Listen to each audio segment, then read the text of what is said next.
Good morning, you guys. Another chilly and wet morning in LA. I'm telling you, sit outside and listen to the rain and just be in the rain with your family today. It's probably the last day in a long while that we're gonna have rain.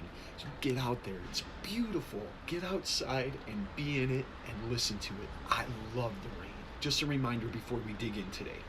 A prophecy is a message sent by God to one of his prophets for God's people.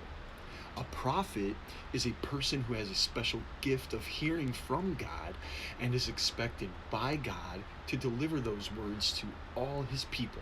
There were many prophecies spoken about the Messiah, the Savior of the world, and they were the signs that we can look for to be able to tell who was the one true Messiah. Jesus fulfilled all of these. He made them happen. That's how we know that he's the one true Messiah. So today in our fancy eggs, we find a spear made out of hard plastic. See that spear? And we can make our own spear for our egg set. We could just break a toothpick and put a little piece of aluminum foil on the end. Nice and easy, huh? Real easy. Why a spear? Well, first, let's read our Bible passage of the day. It's John chapter 13, verses 33 through 36. But when they came to Jesus, they saw that he was already dead, so they did not break his legs. Instead, one of the soldiers stuck his spear into Jesus' side. Right away, blood and water flowed out. The man who saw it has been witness about it, and what he said is true. He knows that he tells the truth. He is a witness so that you may also believe. First, let me tell you about an amazing fact about Jesus' death. Back then, when people were crucified, when they were put to death on a cross, it was common for the Roman soldiers to break their legs while they were up there. And that way they couldn't hold themselves up anymore and they would die faster.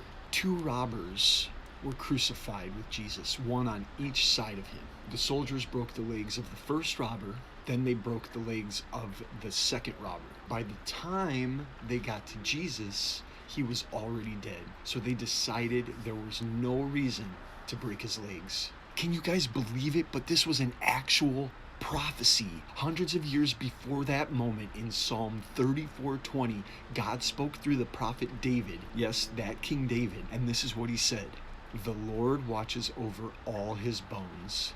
Not one of them will be broken." Isn't that amazing? It's sad that Jesus gave up his life and died before the soldiers could even get to him, yes, but happy because it was another prophecy made happen. And because Jesus did that for us, it was another way we could tell he is the true Messiah. The more of these prophecies that are made happen, the easier it is to see and believe that Jesus is God's son. But Jesus didn't just fulfill more prophecies, he fulfilled them all. And not just that, but Jesus gave his life for us. Have you invited your friend to watch these videos yet? And the big one tomorrow on Good Friday, when they're gonna have a chance to give their lives to Jesus too? I pray that you do. Because the soldiers had to make absolutely sure Jesus was dead, they pierced him in his side with a spear. And when they did, water and blood came out. And this was the proof they needed to show that Jesus had died. And it's proof to us as well. The water and blood mixture that poured out from the spear wound in Jesus' side makes it absolutely clear that Jesus did really die. Jesus loved us so much to die in our place. And that love always was there. It's there now, and it will always be there. Will we love and trust him back? I know we can. I love you guys. See you tomorrow. And now, it's time for some real eggs.